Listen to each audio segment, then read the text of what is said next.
Aussie Bonsai Bloke. Here you go. Today, guys, we're going to work on this olive tree. Give it a bit of a trim. Haven't worked on this one for a while. But first things first, let's crack open the good old iron jack.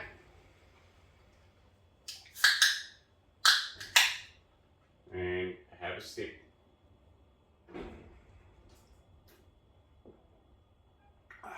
Bloody beauty. So if you're home, crack a beer, sit back, relax, have a watch.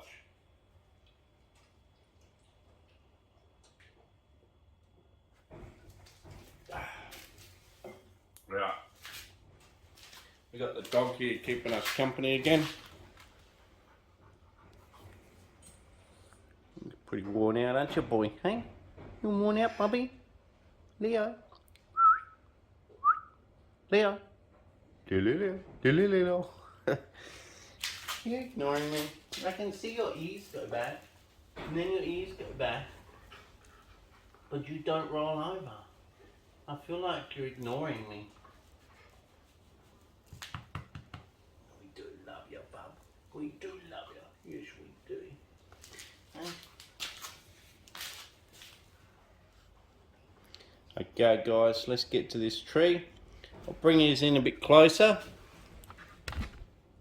so we don't miss out on too much. So you can see all the growth looking up.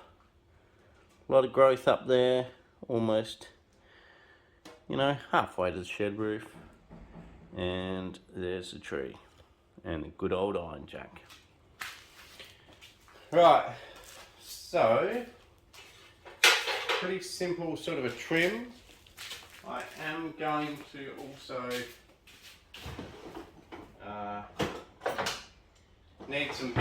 gonna need some big cutters as well, and the small scissors. We're gonna give it a trim. So this is what you might call a sumo bonsai. I got this olive tree stump. I didn't collect it myself, but I only paid $30 for it 4 or 5 years ago from the Adelaide Bonsai Show as a stock tree, and $30 to buy it is probably worth it than if you went and dug it out, because, you know, all that effort and driving, who can go past $30 just to buy it already dug out.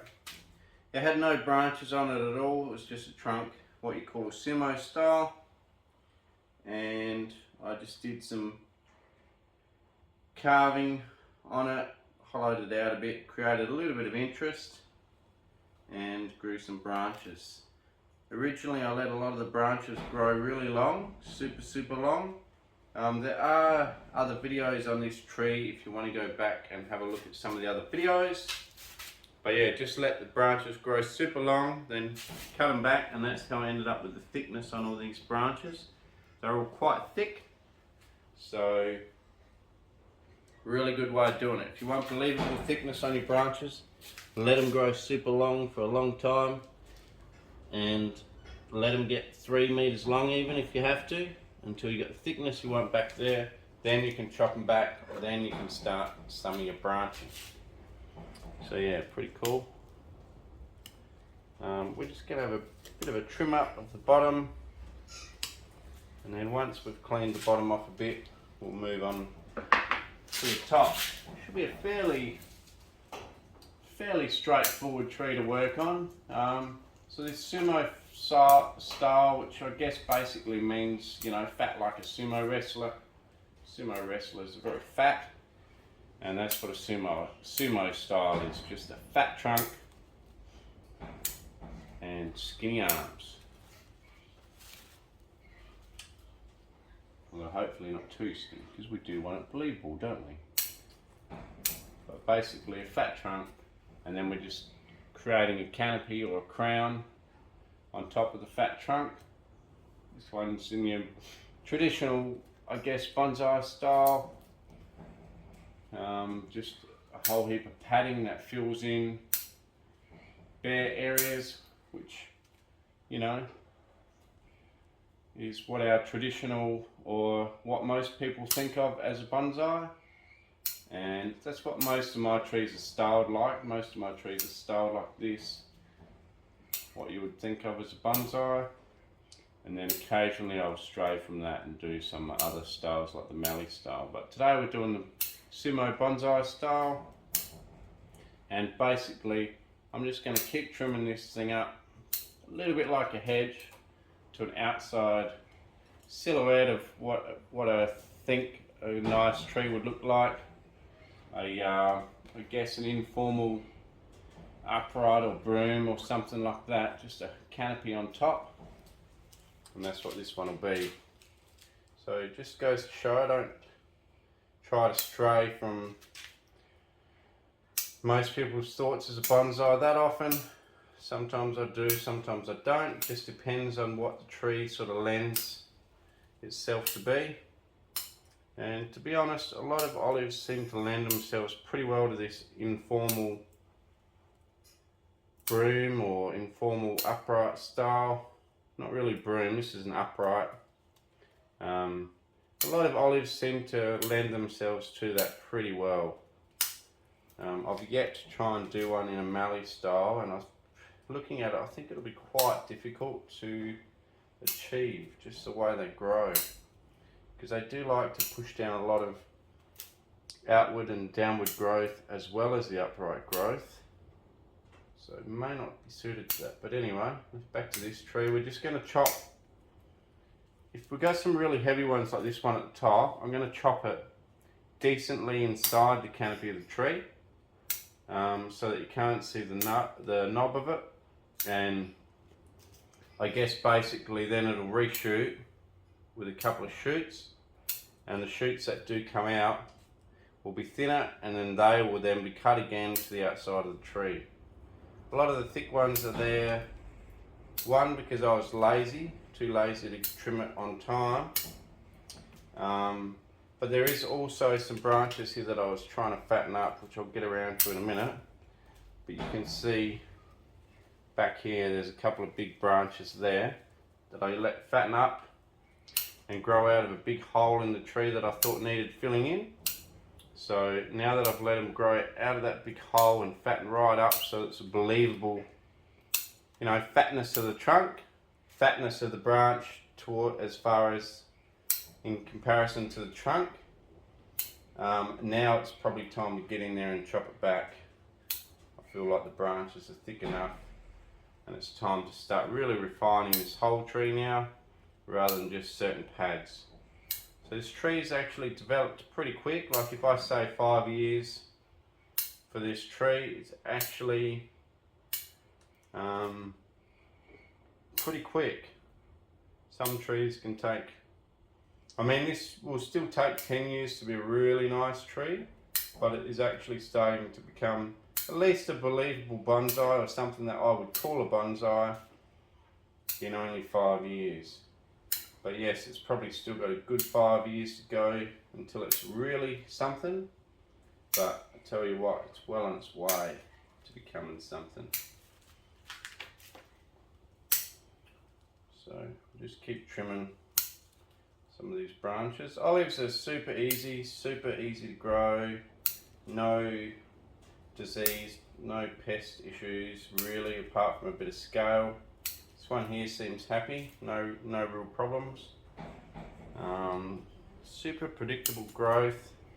If you chop it back to 2 leaves, it almost always puts out 2 shoots from that location, or that spot that you cut it back to.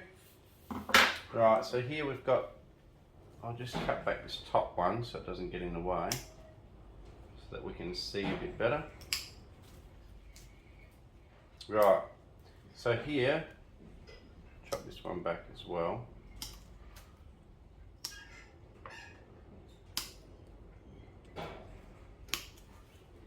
Here we've got some big ones here that we're letting, you know, fatten up in here so that it could fill in this big hole in the back.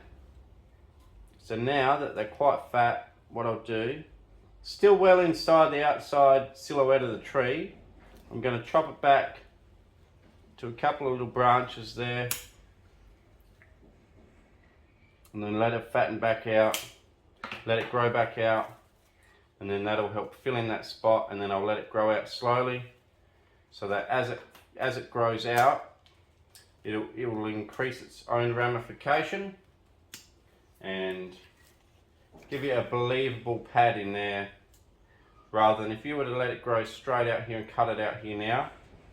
Yeah, you could probably try and fill it in there, but it would be a really light, thin pad, and it would look a bit out of place to the rest of the tree. So by cutting it back in there hard now, by the time it does get to the outside, there'll be a lot of branch structure in that pad, or branching, and it'll just make the whole thing a lot more believable.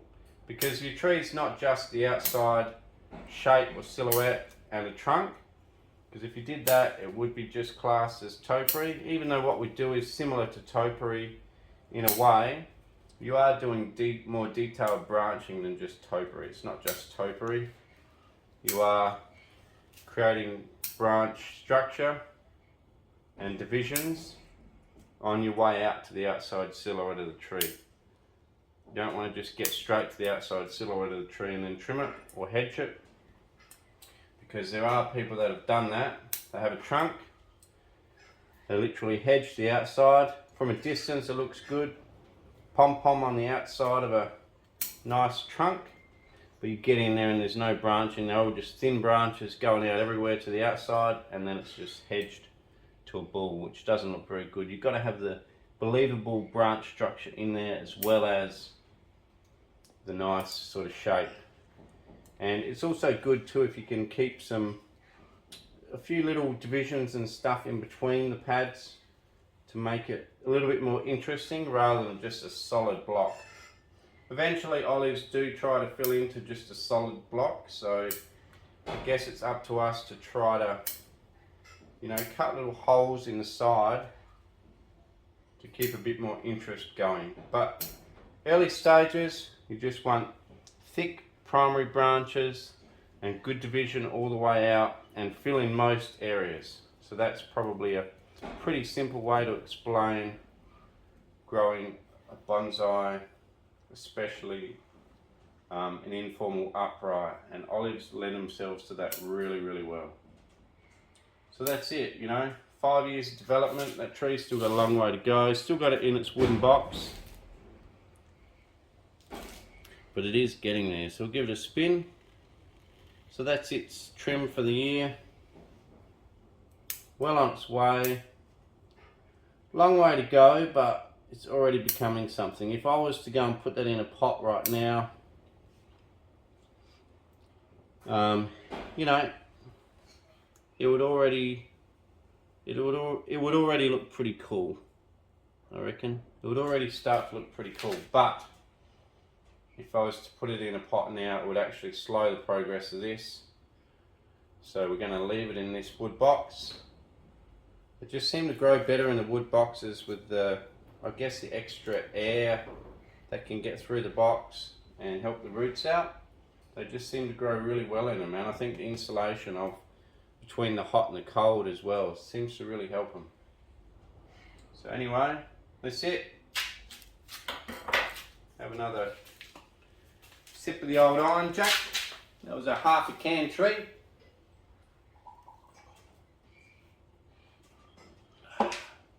Bloody beauty. Give you guys a spin on the way out. Cheers for watching Aussie Bonsai Bloke. I know I was a bit jumbled how I was explaining things, but yeah, generally primary branches, then you want good divisions on the way out and fill in a lot of your bare areas, and you want to be able to see the trunk a decent amount. So all the way up the trunk, and it might mean that you have to cut some of this back, some leaves out the front, just so that you can sort of see the structure, because you look at an old tree, you can see the structure all the way up. Anyway, that's that tree. Coming along really well, really happy with it. Cheers for watching Aussie Bonsai Bloke. Enjoy your bonsai and have a great day, have a beer. Cheers, and I'll catch you next time. Cheers.